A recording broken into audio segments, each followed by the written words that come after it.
Hi, I'm here again for part 3 of my New York Mets playoff run series, and the game is just about 8 o'clock, so hopefully in game 3, Matt Harvey pitches, so I feel confident with Matt Harvey on the mound, okay, and hopefully we can get Travis Darnell hitting, because he's been in a really bad slump, and hopefully Duda can get going tonight, and so, like I said, I have confidence in everybody else, and Lagares is starting instead of Kadaya, which is good. Hope Lagares can get a few hits, okay, which would be nice. And hopefully, I think tonight we can score some more runs, at least more than 3. Hopefully, we can score like 5 or 6, something like that.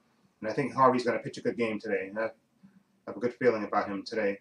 I think he's going to rise to the occasion and be the Dark Knight he's meant to be. So I think he's going to pitch good in this game. And I'll do like I did the previous day. So I'll check in after the 2nd inning and tell you what what's happened so far, and then 4th inning, and then the 6th, and then the 8th, and then of course the I guess bottom of the top of the 9th. Well, after the game's over, after the Mets get a lead. Okay, so I'll see you again after the bottom of the 6th, after the Mets have batted. Okay, and let you know what's up. See you soon. Okay, the bottom of the 2nd has just ended. I was a little depressed. Harvey gave up 4 straight hits and gave up 3 runs. So it's 3-0. And my friend I was talking to, Vince, on the phone, he said he had a feeling, I said what a horrible inning that was. I texted him and he said, yes, it was. But he said he got a feeling the Mets are going to score, and score they did. They had 4 straight hits, and it was bases loaded, and Lagares hit a fielder's choice to first base, and he threw out the runner at, the first, no, I think they scored a run first, and so it's 3-1, and then Lagares came up with bases loaded because Darnell finally got a hit, a clutch hit, and then it was bases loaded, and Lagares, I just wanted him to hit a sacrifice fly, even just to make it 3-2, or maybe even just get a hit, but he hit a fielder's choice to first base. Gonzalez threw the home, and they got the lead runner, the lead runner there, so it was still 3-1. And Harvey struck out. I was hoping Harvey would just make contact and maybe put it in a lazy fly ball and another sacrifice. He didn't. He struck out, and then Anderson hit the first pitch double and almost went out. The first pitch fastball double cleared the bases. The Mets were leading 4-3, and David right then he just grounded out with Curtis Anderson, so that ended. But thank God the Mets, they got some fight in them. And this game looks like it's going to be a high-scoring game, unfortunately. I think hopefully Harvey can settle down now that he has the lead, okay, and pitch a good inning again. But Granderson has been clutch all year, and that first pitch fastball he hit, it almost went out. A bases-clearing double. Thank you, Curtis Granderson. I'll be back at the end of the 4th, okay? And hopefully Harvey can calm down, and the Mets maybe can score some more, because it looks like they're hitting Anderson, so they may be into the Dodger bullpen earlier than we think. So hopefully, like I said, Harvey can settle down now that he has a lead. It's 4-3 Mets, okay? I'll be back at the bottom of the 4th, okay? Hey, the reason I got this big grin on my face at the end of the 4th is because the Mets are leading now 10-3, okay? What happened after that 4-3 was Travis Darnell hit a 2-run shot, and boy, he's out of his slump, and I was officially wrong. I wanted him benched. I said that to my friend at work, and he said, no, Darnell's going to start. He's going to live and die with his play. He was right. Darnell started this game, and he had 2 hits. So and that 2-run homer made it 6-3. And then Murphy came up, runners on first and second, and hit a nice single, and Juan Lagares scored to make it 7-3. And then Cespedes hit a rocket. I mean, he hit a bomb off wood. It got out so fast. The ball, oh my, it had happened so fast you didn't even see it. On live action, you didn't see it because he swung the bat and it was gone. All you saw was the pitcher reaction going, because he knew Cespedes hit it so fast. He has amazing bat speed. Oh my God. His bat speed is amazing. The ball, I know when they do the track on how fast the ball travels, it had to be like 200 miles per hour. It traveled, it jumped into the stands. That's how fast off his bat. Man, he's strong and he has bat speed. Oh my God, that was a bomb. Anyway, Matt Harvey is getting up in his pitch count, so I think he might pitch just one more inning. It's top of the 5th, so depending on what his pitch count, I think it's like in the 60s, so he may just pitch one more inning. Oh, maybe 2. Maybe they'll get just the 6 innings out of him now that they got the lead. Now they got a nice 7-run lead, they can afford to let Matt Harvey. And hopefully, maybe if the 5th inning is quick, I think Terry Collins will let him pitch 6 innings, and then he got Neese and Cologne in the bullpen, and maybe let them come in on the 7th and pitch, the rest of the game. Okay, which 3 innings, which I think Cologne or Neese can do. Okay, so yes, I'll see you at the end of the 6th. Okay, see you soon. 10-3. Let's go Mets. And my friend called it on the phone. He says, "What? Essentially hit a bomb, city fellow rock up there." And he called it. I said, "He's a psychic. He's been calling it left and right on the phone all night long." My friend Vince, he's a psychic. Okay, the 6th inning is over. The Mets got struck out, but they still winning 10-3. Harvey got taken out after 5, and Cologne pitched a great top of the 6th. I'm assuming they probably pitch one more inning, maybe, then bring somebody else in to pitch 2 more innings if they can, probably. Maybe Cologne might be able to pitch 3 innings, to be honest. Cologne is, his arms are like rubber, but we'll see how it goes. But the Mets still got a 10-3 lead, 7-run lead. It's the top of the 7th, so I'll be back. So this is a short update. And at the bottom of the 8th, okay? I'll be back. Okay, I'm back. The end of the 8th. The Mets are winning. 12-4. No, yeah, it's 12-4. No, I'm sorry, 13-4. Jesus, sorry. What happened was I totally spazzing out on what happened.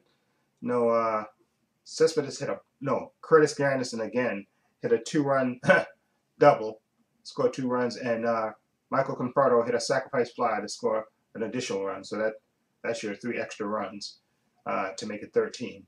Okay. Conforto came in to pinch hit, and they brought in the lefty, but he was base loaded, and he hit a nice sacrifice fly, and the runners advanced. They moved up to the runner scoring home, and then the 2 other runners advanced to 2nd and 3rd, and then Curtis Granderson came up and hit a double again off the wall again. So driving 2 runs. So Curtis Granderson is drove in 5 runs tonight. He had a great game, and Darnell snapped out of his funk, hitting a 2-run home run and I think 2 singles too. So I think he's like 3 for 5. Okay, but he's been great. But Lucas Duda has K'd 4 times.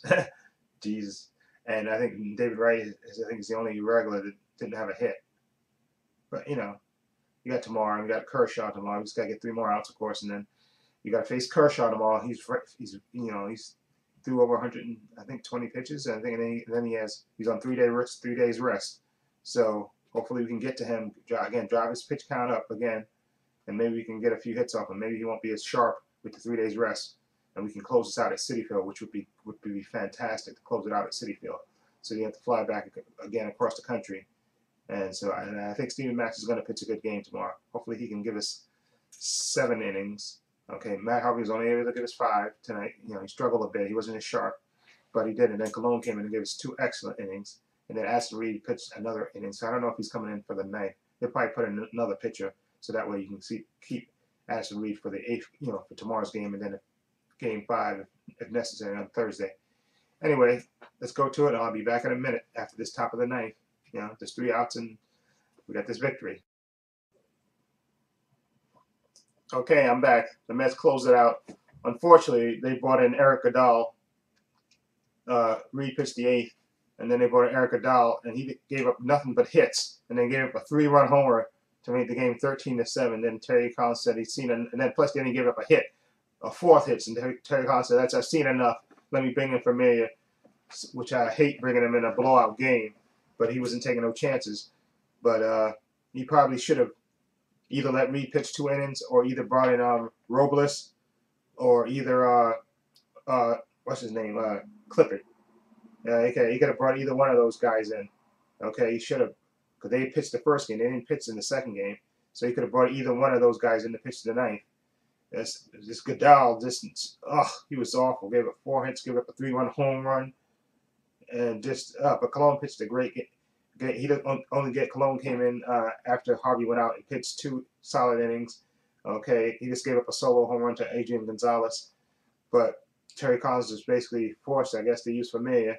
Although, like I said, he should have either let Reed pitch 2 innings or brought in Tyler Clippard or Robles to pitch the 9th. Because Eric Goodell just was, it was a blowout, you got a 9-run lead, and this guy gives up gave up 4 hits. He's like he was throwing batting practice out there. But the main thing is that we won. We got a 2-1 lead. We're facing Kershaw tomorrow at Citi Field, but he's on 3 days rest, and he threw over 120 pitches, I think, or 119 pitches. No, I think it was 121 pitches. So hopefully, like I said, we can get him and close out games. I think he's 0-2 anyway, so we can be patient with him, drive his pitch count up, and I think we can beat him. And I want to close it out at Citi Field. I don't want to have to go back to Los Angeles if we don't have to. So if you can close it out tomorrow, close it out tomorrow. Okay, I got a good feeling about Steven Metz. Harvey wasn't sharp today. He battled, but he wasn't sharp. Okay, he got through 5 innings. I know I saw him in the dugout begging Collins for another inning, but after I think after the Mets got runners in scoring position, he said, "No, we're gonna score more runs. So I'm gonna sit you down and pinch hit Michael could die for you," which was a good move. Okay, but tomorrow it's Steven Matz, and I think Steven Matz is gonna pitch a good game. I think Steven Matz will give us 7 innings. If we get 7 innings out of Steven Matz, I think we got a good chance to win tomorrow. We get 7 good innings out of him, and we got to score when we get the chance to score against Kershaw. Because like I said, he could be light. He's on 3 days rest, and he threw over 120 pitches, but you never know. He might be lights out. But I want us to win it tomorrow, okay, and close this out and get this over with, okay, so you don't have to fly back to Los Angeles, okay. So let's go Mets. We won. Nice, great. Curtis Anderson had a great game. And Darnell started to hit. The only person that didn't really get off the snide was David Wright. And then Lucas Duda had 4 strikeouts, which was, but we won. That's the important thing. So hopefully tomorrow, maybe those guys will get hits tomorrow. Lucas Duda and David Wright will, they'll snap at it and get hits tomorrow. You never know. That's the way baseball bounces. Anyway, this is Trepacer saying so long and take care. Thanks for watching me enjoy my ride. Okay, and let's go Mets.